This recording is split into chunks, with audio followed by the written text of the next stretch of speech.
Right. Thank you. First of all, I started this on Twitter, but Twitter, they are restricting me. I want to first of all say, you can follow me on Twitter with the name Boris Moro, Boris Moro. Hello. So the whole scenario is that President Muhammadu Buhari, he died on the 19th of February. On the 19th of February, please, those analysts, if you can take notes, take pen and your paper and note these things down. Note them down carefully. I'll be giving a specific things here, specific details right now. Okay, number one, President Muhammadu Buhari died on the 19th of February, the year 2017. He died in Newcastle, in Freeman Hospital, Newcastle. He died as a result of heart problem, heart disease, which the Nigeria presidency failed to disclose. On the 19th of February, I was in London by the special grace of God. I'm a journalist. I work with one of the Nigeria broadcasting station and one of the leading Nigeria broadcasting stations. So I covered the event in London. He died in Freeman Hospital, Newcastle. I was there. I covered the event. Then, you know, Muslim, they don't embalm people. So on the 20th of February, he was flew in to Saudi Arabia where he was buried. I was there live and I covered the event where Aisha Buhari put on white attire. I think you are with me. Go ahead. So where Aisha Buhari put on white attire and the children. Can you pause a bit? And let me remind Nigerians and the entire world that this event he said he covered. He have the video. He have the video. I do. Go ahead. I have all the video. So the Nigeria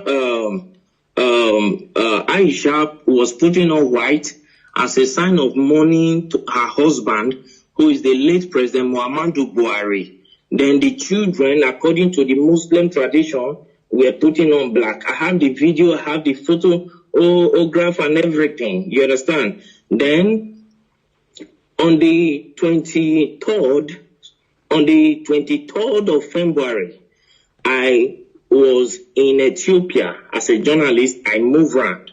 So I was in Ethiopia where the African Union, the AU, hold a summit, a mini silence for late President Muhammadu Buhari on the 23rd of February, the year 2017. Hold on, please, hold on. I know that interrupting you is I know this kind of thing is very, very difficult, but please, hold on. Now, you, after covering the event, you went to Ethiopia on the 23rd of April, on the 23rd of February yes. 2017. And yes. You were there at the African Union Summit or whatever. Yes. You covered it with your own camera as a journalist, and yes. You have the video. Exactly, I do. Go ahead. So I covered the events there where the African Union hold a minute silent for late President Muhammadu Buhari. So to show their last respect to the late President Muhammadu Buhari of the Nigeria government. Then on the 28th of February, which I think is the last day of February, then what was it called? Queen Elizabeth gave a condolence statement to the Nigeria government in respect of late President Muhammadu Buhari, and which went viral. Yes. So all of these, the Nigeria government led by late Abakari and with the Kaaba swept under the carpet for selfish and greed reasons. Then on the 2nd of March, Eric Joyce, the ex-British lawmaker, ex-British lawmaker, he issued a statement, a condolence statement to Nigeria for the loss of her president. Are you with me, sir? Yes. Then they swept it under carpet, and the man got angry and came out to say that President Muhammadu Buhari is dead. If President Muhammadu Buhari if they think he is lying, that they should come out to challenge him. You understand what I'm saying now? Yes, they should come out to challenge him in the court of law, that he will come out with every evidence to prove that Muhammadu Buhari is dead. As I talk to you, since 2017, till this minute, nobody from the Nigerian government all across the nations of the earth came up to challenge Eric Joyce, the ex-British lawmaker. That went by. Then on April 17th, one American journalist by name Mark Smith, he came up to say that the corruption going on in Nigeria is unbearable, that he can only imagine how the Nigerians are surviving in that country, that there is corruption everywhere. You understand? So we just talked over all this. But what actually prompted me to come up to this tonight is, one, the Nigerian youth have been suffering 60 years of independence, 60 years of suffering and smiling, and yet the government is taking them for granted. Now the Nigerian youth, they came up to say, no, enough is enough. We don't need this anymore. Let's put an end to this. All what they could do was to send the military to fire them.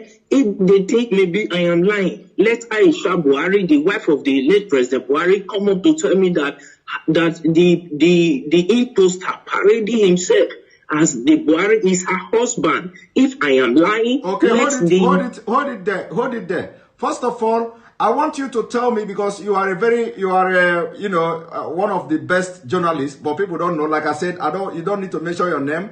You don't also need to mention the Nigeria TV station where you work and all that. So now during the time when this man died, I want you to tell me, what did you do? Like, did you contact anybody in Nigeria, like any prominent politicians, and who is the person and what did you discuss? And can you tell us why, what happened that the Nigerian media didn't carry out the news, including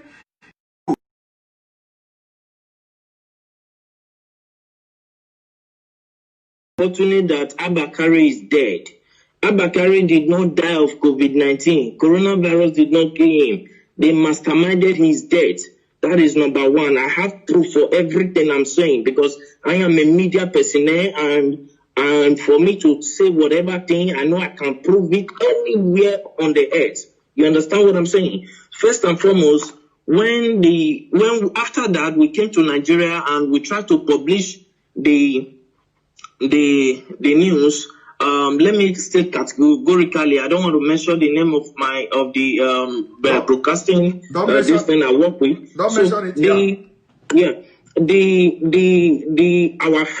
Our firm was suspended by the National Broadcasting Commission, NBC,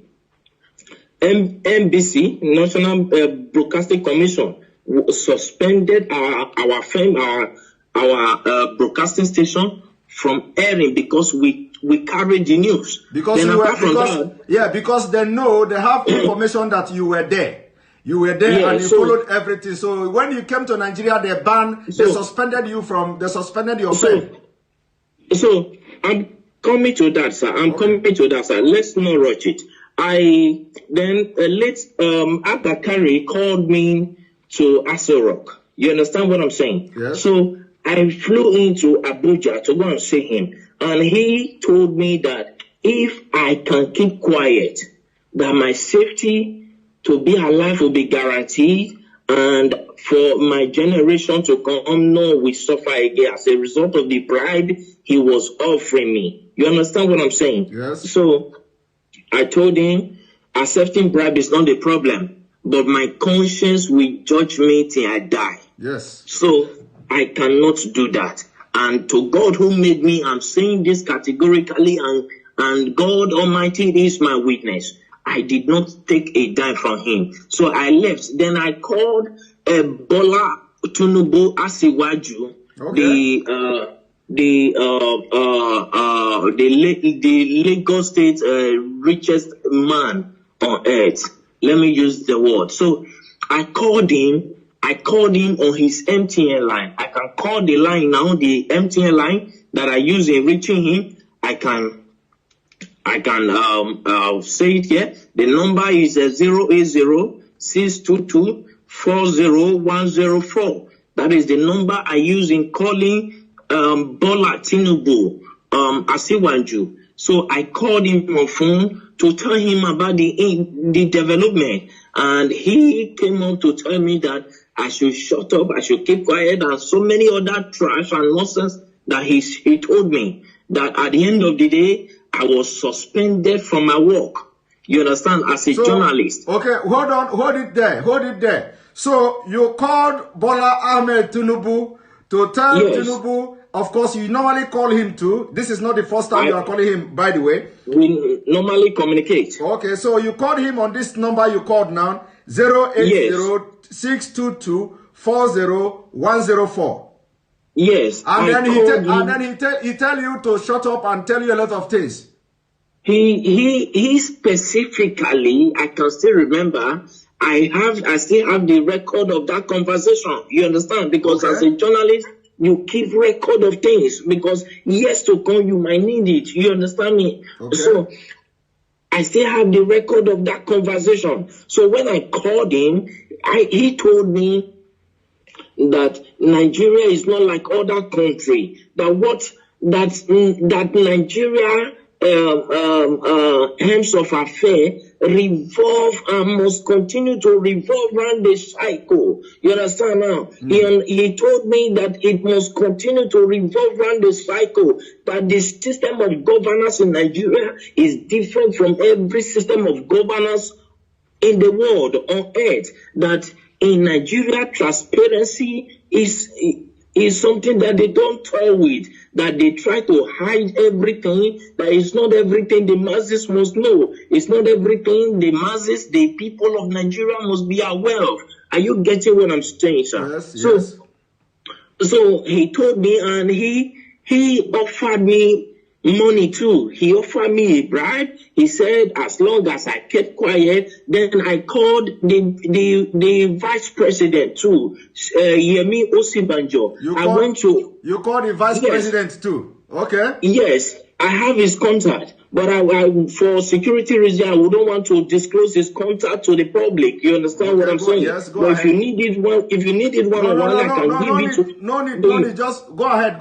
No need. So I called Professor Yemi Osibanjo. I called him. I went to his office to meet him in Aso Rock in Abuja. So when I got there and I told him, sir, we understood because I was the one that covered that news. I'm from so place. I introduced myself to him and he welcomed me. He sat me down. I told him this according to the law that I know because my father is in Nigeria. You understand me now? My father is in Nigeria. My mother is from the British. Is from England. So I told him that according to the laws that are known in Nigeria, when the president died, the vice president automatically will become the president. You understand? As a way of moving the country forward. He said that the Nigerian government is not run in that system.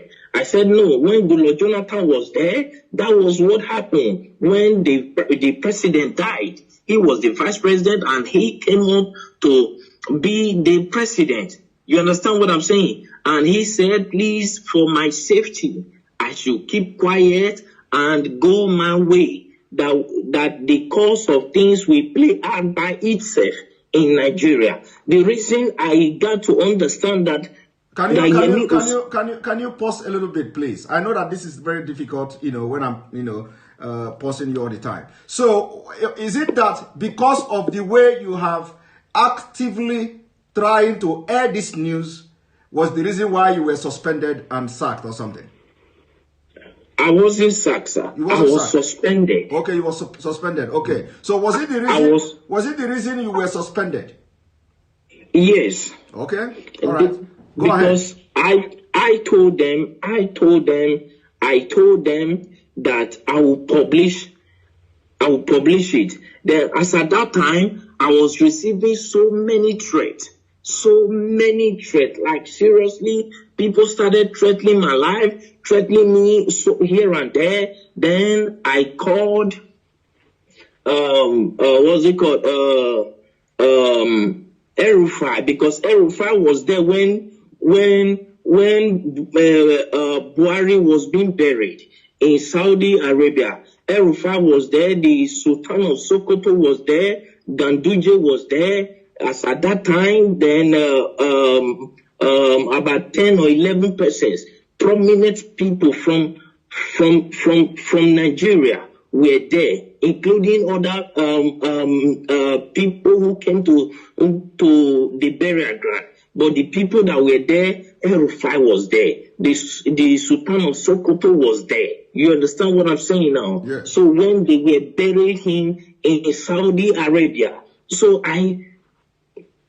and they started threatening me. As at that time, they threatening me. Because I told them I would publish the video. You understand what I'm saying? Yes. And I understand that many of them are hearing me right now. I understand that many of them will come up to say it's a lie, nothing like that happened. But if any of them can come up to challenge me that this and this and this I'm saying now never happen, I will be very glad, because I will pick it up from there. I will take it to the court, to the International Court of Law. Let Aisha Buhari come up to tell me that the man he's posting as a Buhari is the real Buhari. I will come up with every evidence, including the video of how he was wrapped with the Nigeria flag, yes, with the white, green cloth. Okay. I will come up with the video of everything. Okay, let them come out and challenge me. Okay, hold it there. So actually, the video and all these pictures were taken away from you, but you have your own backup as a journalist. I always have backup. All right. I always have backup. Go ahead. Continue. My camera was seized as a journalist. It was seized at the airport in Lagos. Your camera was seized at the airport as you are coming back to Nigeria? Yes, in Lagos. Okay. Till today that I'm talking to you, I've never set my eyes on that camera.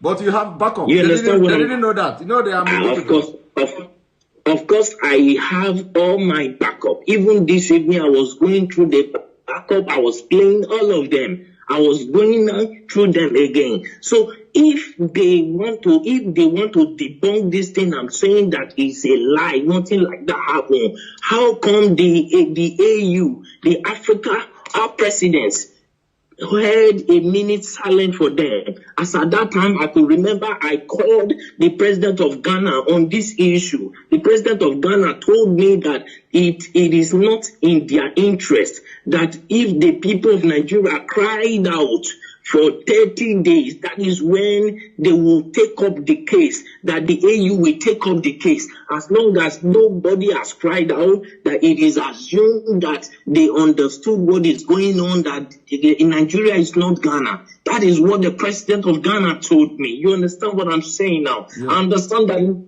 many of them are hearing me right now. Let any one of them come up to challenge me. I went to Ethiopia. I spoke with a prime minister, with one of the lawmakers there, and he told me that it is not in their interest. Then I accused him of being bribed. If not, he would have come up with an action, because he is the secretary of the AU, of the African Union. You understand me now? As at then.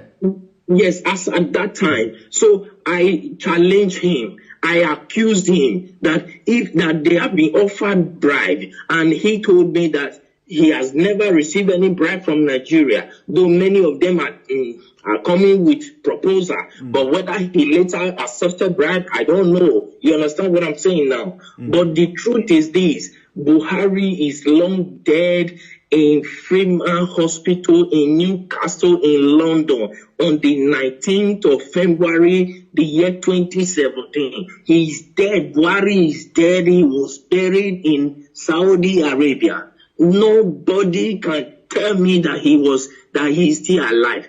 Buhari, that I know, if you look, when Nnamdi Kanu came up, you understand, they said that he's talking rubbish. I have never met Nnamdi Kanu on face to face. He doesn't even know me. He doesn't even know whether I'm fair or black. He doesn't know me. And I've never given him anything. He has never given me anything. You understand now? But the truth is, as a journalist, I swore an oath to stand by the truth at all times.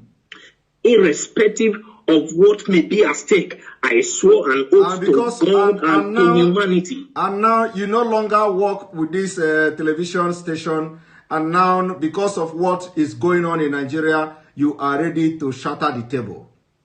If I am not answerable to any Nigerian authority, you understand now? When I was suspended, I was waiting if my suspension would be lifted. I waited for a period of 6 months. My suspension was not lifted. Then I resigned. I sent them my resignation letter. Then I left. I started my own firm by myself. You understand me now? Which I am growing by the special grace of God. You understand what I'm saying now? Then what we do, because a lot of people, of course, a lot of people are demanding that we are not going to discuss here, whether we are going to, how we're going to bring video to start flashing and stuff like that, because we want to be killing them, slowly. So we want to be killing them slowly. It is not going to be boom. So a lot of people are saying we should bring the video, We are not going to respond to that at this point, whether we are going to bring the video or not. But so long as they are following the program, following what we're doing, the videos and evidences will be dropping bit by bit. All right. Thank you very much. The issue is, thank you, sir. Please, I want to say something, sir. Okay, go ahead. Thank you very much. I appreciate you. I appreciate what you are doing, and I appreciate the good people of Nigeria who stood up to say, no, we cannot face this anymore. I appreciate all of you. But one thing we must understand is the spirit of unity has to be strong in the Nigeria youth. You understand what I'm saying? Because any protest that does not last for 30 days cannot draw the attention of the European Union and the African Union. You understand now? Yes. So if I'm saying this to the Nigeria youth so that they will understand what they are doing. You understand? Because right now, revolution is what is needed. That is why the Nigeria government are doing everything to block everywhere. That is why they paid people to go and shoot. Those are the people, those are the military that Buhari ordered the shooting, and the governor of Lagos State, Sanwo-Olu said that there was, at first I watched him, he said there was nothing like that. Then I called him on the phone. That was day before yesterday. You called someone on the phone. You called someone on the phone the day before yesterday.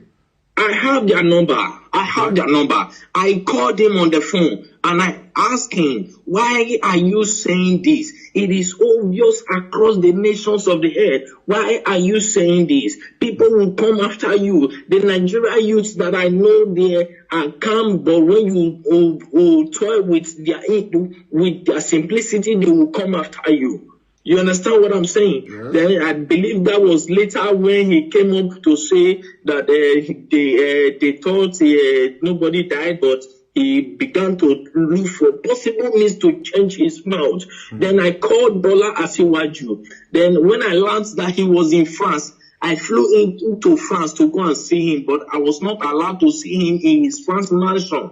You understand? Then I called him on his phone. His phone was switched off and he couldn't attend to my call. Then I went to his LinkedIn page. Yeah, I went to his LinkedIn page to contact him. And when I contacted him, he told me that he was never the one that ordered the shooting, though he was aware of it. I was asking him, why did you order people to remove that camera? He said he was not the one, that it was the governor Sanwo-Olu that ordered them to remove it, that nobody can remove it except the governor signed it. So the governor of Lagos State, he was aware of what will happen. He was aware that soldiers were going there. He let any of them come up to say this is not true, and I will publish the voice notes, the voice recording through LinkedIn that I communicated with Asiwaju Bola Tinubu. You understand what I'm saying tonight? Yes. Thank you very much. You know, some people will be saying, "Oh, this thing is not adding up." You know, sometimes when you are in the field, the way this Nigeria politicians, the way this Nigeria story goes, you know, sometimes it will go up and go down. Some people may not be, you know, getting the point. Some people may not understand, you know, why would you go to France? Why would you do this? You know, but when a journalist who is like, you know, dealing with all these politicians in Nigeria, and you want to be the person to have the first-hand information of whatever that is happening, and especially when you are out of the game, especially from the Nigeria space, and now you want to be, you want to have first-hand information of what is going on. You know, sometimes when something like this happens, of course, you can fly to anywhere just to get the information and get the first-hand information, you know, to have it in your own space. But anyway, sure. I must thank you very much. This is the first time you are talking to anybody about this.